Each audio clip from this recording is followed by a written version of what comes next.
Alors, bonjour à tous et j'espère que vous allez bien. Alors, je vais être honnête, je ne vais pas me faire que des amis avec cette vidéo, bien loin de là. Et je vais être honnête aussi, heu, ce que je vais dire là, ce n'est que mon point de vue.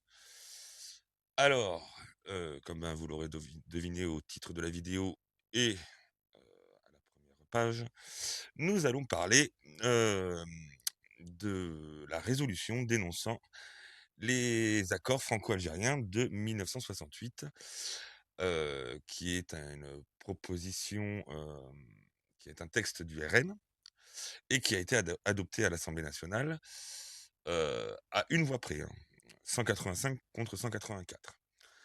Alors j'en ai parlé dans une précédente vidéo, hein, sur le coup, je trouvais ça bien, même très bien. C'était donc, jeudi, hem, mais avec le recul, j'ai commencé à, comment expliquer ça? À avoir des doutes en fait sur cette résolution et je vais vous expliquer pourquoi. Et pourquoi, pour moi, c'est une supercherie en fait. Alors, donc premièrement, donc je vais lire le tweet de Hugo Couturier. Victoire historique pour le RN. Pour la première fois de son histoire, le parti d'extrême droite fait adopter un texte à l'Assemblée nationale. La résolution dénonçant les accords franco-algériens du 27 décembre 1968 est adoptée par 185 voix contre 184. LR et Horizon a voté en faveur du texte. Donc là, on a un peu la constitution bon, de l'Assemblée qui a voté pour et contre. Donc, comme d'hab, les contre, c'est tout ce qu'il y a, toute la gauchiasse là. Et les pour, c'est tout ce qu'il y a à droite. Alors, comme je vous disais, sur le coup, comment dire, j'ai trouvé ça très bien. C'était une bonne nouvelle. Par contre, je le dis, hein, pour ceux qui ont fait péter le champagne que papy leur avait offert pour une grande occasion, vous risquez d'être déçus. Oui, et ce parce que, eh bien, derrière cela, eh ben, d'après moi, on va un peu nous refaire le coup, et vous allez comprendre, que l'on nous a fait il y a, 1 an et demi, 2 ans maintenant, sur une autre loi. Voilà. On en reparlera juste après. Donc, voilà pour l'information, donc c'est pour l'instant une très bonne chose. Coup de tonnerre donc à l'Assemblée nationale, la résolution, donc on va mettre un peu le son. Le scrutin est clos. Je donne ensuite la parole à Monsieur Chaniz. Votant 374, exprimé 369, majorité 185, pour 185, contre 184. L'Assemblée nationale a adopté. Voilà. Alors donc, là, c'est comme je disais, c'est une très bonne nouvelle. Et d'un coup, j'entends ceci et vous allez voir, c'est là où en fait ça commence à coincer. Alors, il y a la première chose qui commence à coincer pour moi, heu, mais ça j'en parlerai sûrement dans une autre vidéo. C'est, par exemple, donc je reviens au tweet de Hugo Couturier qui, dit, hein, victoire donc historique pour le RN, pour la première fois de son histoire. Un texte, fait, un parti d'extrême droite, voilà, donc c'est pour la première fois que le RN, depuis, 2 ans maintenant, fait adopter un texte. À savoir que, donc c'est là pour moi que la première chose coince. Ils ont 130 députés ou 140 députés avec, l'UDR, de Ciotti et avec 140 députés, malgré, le vote utile qu'on nous a vendu, hem, pendant les législatives, en 2024, l'année dernière, on voit qu'en fait, même avec 140 députés, c'est la première fois qu'ils arrivent à faire adopter un texte. Et on va même voir que sur ce texte-là, il y a une supercherie. Donc, on a vu donc l'extrait, où le texte est adopté, enfin la résolution, euh, la résolution de dénonciation est adoptée. Ça aussi, c'est très important. C'est la résolution dénonçant. C'est une résolution qui va juste qui dénonce seulement. Pour l'instant, justement, c'est important ces mots-là et vous allez comprendre pourquoi. Donc ça, on l'a vu. Et on en arrive donc à Marine Le Pen, qui nous dit: le Premier ministre a indiqué il y a plusieurs jours qu'il entendait respecter la volonté de l'Assemblée nationale. Il peut immédiatement se mettre au travail pour faire connaître à l'Algérie le vote du peuple français. Voilà. Donc je vais pas passer l'extrait. En revanche, et là, ça commence à coincer. Nous avons Sébastien Lecornu. Déjà, Alors hop, je vais mettre le petit zigouigoui, mon petit sunshine sur la vidéo. Donc, je lis quand même. Le Premier ministre Lecornu réagit à l'adoption du texte RN sur l'accord franco-algérien de 1968. Il faut renégocier l'accord. Et c'est là que je commence à voir venir l'entourloupe, la supercherie, de, de cette résolution de dénonciation. On écoute Monsieur Lecornu, je mets mon petit sunset, hop, le voilà. Et on l'écoute 30 secondes, vous allez comprendre. l'autre question de fond, puisque je respecte beaucoup le Parlement, c'est que la politique étrangère de la France, elle n'est pas faite par des résolutions au Parlement, ce qui ne m'empêche pas de respecter le vote de ce matin. Alors voilà, déjà vous entendez. Tout ce qui concerne en fait la politique étrangère ne se fait pas au Parlement en fait. Techniquement, c'est une prérogative du président. Donc déjà, c'est bien de voter une résolution pour dénoncer, mais déjà rien que là, on comprend qu'en fait, c'est Macron qui décide. Et vu la position de Macron face à l'Algérie, hein, on n'oublie pas quand même qu'on a Boualem Sansal là-bas et qu'il y a aussi un journaliste français qui est en prison en Algérie et qu'ils y sont toujours. Pendant que nous, on n'oublie pas quand même que on a augmenté de 1000 visas les visas délivrés aux Algériens étudiants, enfin soi-disant étudiants. Voilà, donc faut se remettre quand même ça. Donc là déjà, on comprend tout de suite, dès les premiers mots, qu'en fait, c'est un peu, c'est une supercherie, quoi. Ça s'appelle la Constitution. Beaucoup de gens se disent gaullistes. C'est l'occasion d'en faire un. Bon, il y a les croyants, il faut aussi des pratiquants. Et donc, la Constitution de 1958, elle dit plutôt que c'est le président de la République qui est garant des traités, qui les négocie et qui les signe. Ce qui n'empêche pas le Parlement de les ratifier du reste. En tout cas, Voilà, donc là, il a un peu résumé. Le Parlement, lui, il est fait. En fait, si vous voulez, dans ces cas-là, c'est le président qui propose quelque chose, une motion, une résolution. Le Parlement, lui, en fait, doit, s'il est d'accord avec cela, doit la ratifier, en fait. cette chose soit dite. Ensuite, bon, j'ai été ministre des Armées pendant 3 ans et demi. J'ai travaillé avec le gouvernement algérien sur des sujets très sensibles, y compris terroristes, et y compris liés à la situation que nous connaissions au Sahel, y compris lorsque nous avions dû déménager nos forces, d'abord du Mali, puis du Niger. J'aime l'histoire, j'aime aussi la géographie. On ne peut pas voir que la question de la relation de sécurité entre Paris et Alger, elle est absolument clé. Bon, si votre question, c'est ce qu'il faut abroger. Voilà, donc là aussi, vous voyez, ça c'est une formulation. Comment se coucher davantage, comment baisser davantage son pantalon devant l'Algérie. C'est absolument capital. Oui, je comprends que d'un point de vue, peut-être de renseignement, on puisse, mais il n'y a pas que l'Algérie. Et puis l'Algérie, aujourd'hui, elle nous apporte rien à part des barbares. Désolé, hein, à part des barbares et des parasites, je vois pas ce qu'elle nous apporte. Hein. L'accord de 68. Et le pire, c'est qu'elle veut même pas les reprendre. Je vais vous répondre autrement. Je pense qu'il faut le renégocier. Il faut le renégocier parce qu'il appartient à une autre époque, une autre période, et que Dieu sait que je convoque parfois les années 60 à titre d'exemple sur certains sujets. Mais enfin, on voit bien qu'on n'est plus du tout dans la même période. Et je pense au fond que la relation entre la France et l'Algérie a souvent été un sujet de politique intérieure en Algérie. Bon, on ne peut pas ne pas voir que c'est pas devenu non plus un sujet de politique intérieure en France, de toutes les évidences. Bon, il se trouve que je considère que le président de la République, et je crois l'a dit à de nombreuses reprises, que désormais il faut regarder à ce que la relation avec l'Algérie reparte fondamentalement de nos propres intérêts.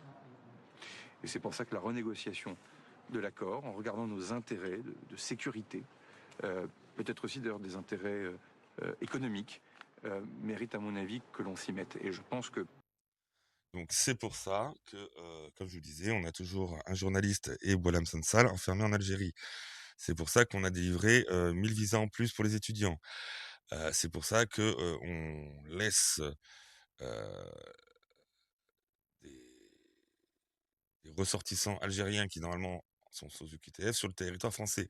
C'est pour relancer les relations diplomatiques, hein, soi-disant dans notre intérêt. Là, pour l'instant, c'est plutôt dans le leur. Hein, on se couche, on se couche, on se couche. Donc maintenant, j'en reviens au fond. Moi, ce qui me fait peur, c'est quand il vous dit, oui, oui, même le président dit qu'il faut les renégocier, la situation a changé, soi-disant pour la sécurité, etc. Là, on voit qu'il se couche, qu'il se couche, qu'il se couche. Alors, moi, je vais revenir, donc, comme je disais, 2 ans en arrière, avec, à l'époque où Darmanin était ministre de l'Intérieur, qu'il avait fait la proposition de loi sur l'immigration. Donc, normalement, cette loi cette loi immigration devait faire baisser normalement l'immigration pour permettre de la réguler mieux, etc., etc. Sauf qu'on sait que le Conseil constitutionnel est passé derrière et a censuré les 3/4 du texte. Ce qui fait que de cette loi immigration, il ne reste que, en fait, le fait d'accueillir encore plus d'immigrés, en fait, tout simplement. Donc, en fait, cette loi immigration, déjà à l'époque, qui avait été votée par le RN, dont on nous disait c'est une victoire, c'est une victoire, c'est une victoire. On s'est aperçu qu'en fait, on s'est tout pris dans la bondanza. Voilà. Hein, en plus de ça, on se l'est pris à sec. Parce qu'on nous vendait qu'il y aurait beaucoup moins d'immigration. Conclusion, on se tape 14 000 de plus, minimum. Hein. Je compte pas tout ce qu'on ne vous dit pas. Et si vous voulez, là, c'est la même chose qui me fait peur. C'est que quand on nous a vendu donc, cette loi immigration, on nous a dit oui, il y aura ça, il y aura moins d'immigration, il y aura une régulation, il y aura une surveillance. Et il y a eu tout l'inverse. Et là, le fait, en fait, qu'ils s'y intéressent et qu'ils veulent le renégocier, c'est là où je commence à avoir peur, en fait, personnellement, parce que je me dis dans quel sens ils veulent renégocier, en fait.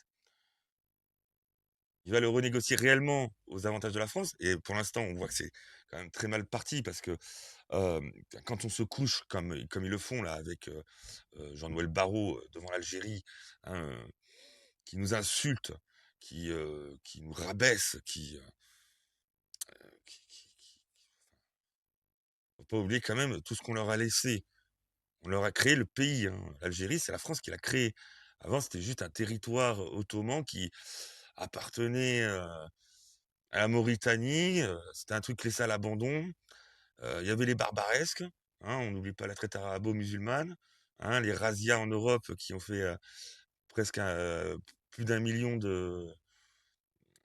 d'esclaves européens, sans compter les pillages, les massacres et tout ça. Hein, quand on est arrivé là-bas, après le passage des Anglais et des Américains, il n'y avait plus rien. C'est nous qui avons tout construit. Les routes, les voies de chemin de fer, les infrastructures, les hôpitaux, les écoles, c'est les Français. Hein. Jusque aux infrastructures pétrolières, machin, truc et tout. Qui c'est qui les exploitait? C'est nous. Hein, qui c'est qui leur a donné les moyens de les exploiter? C'est nous. C'est pas eux. Hein. Eux, ils ont rien fait du tout. Voilà. Donc moi, si vous voulez, ce qui m'inquiète là-dedans, c'est euh, justement de savoir, vous voyez, on parle de résolution pour dénonçant les accords, donc pour les renégocier. Mais vu le coup qu'ils nous ont fait justement avec cette loi immigration, moi j'ai peur parce que j'ai l'impression que là, ça va se retourner complètement contre les Français en fait. Parce que même si le président, par miracle, accepte cette renégociation, dans quel sens va-t-il renégocier?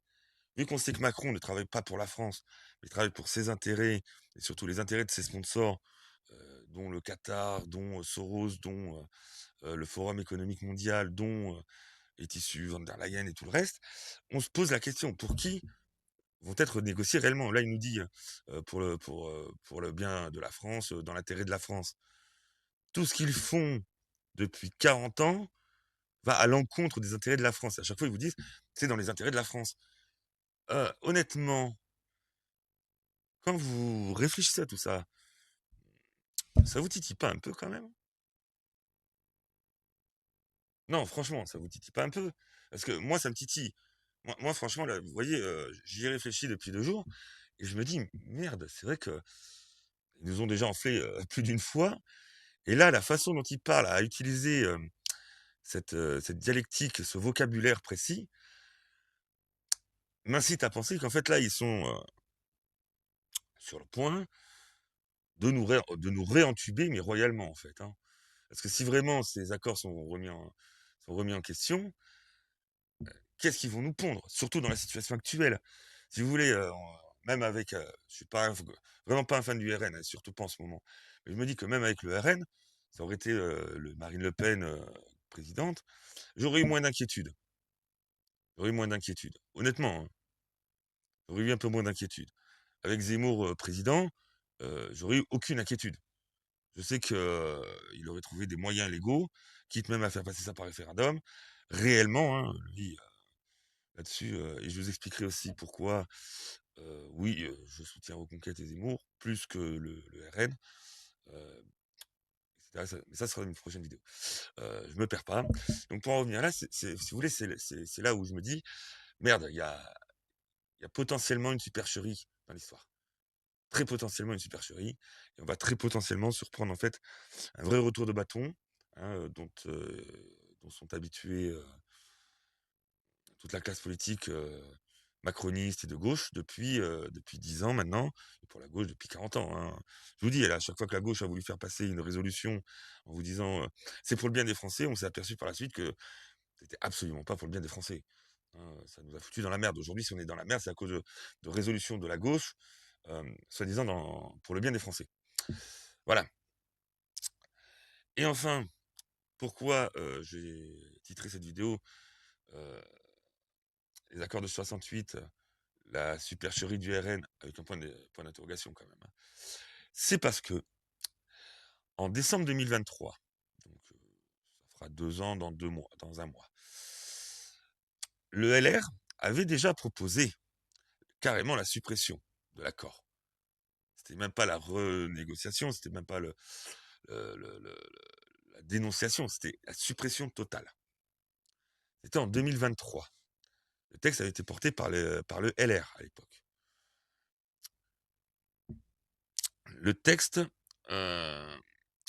donc a été,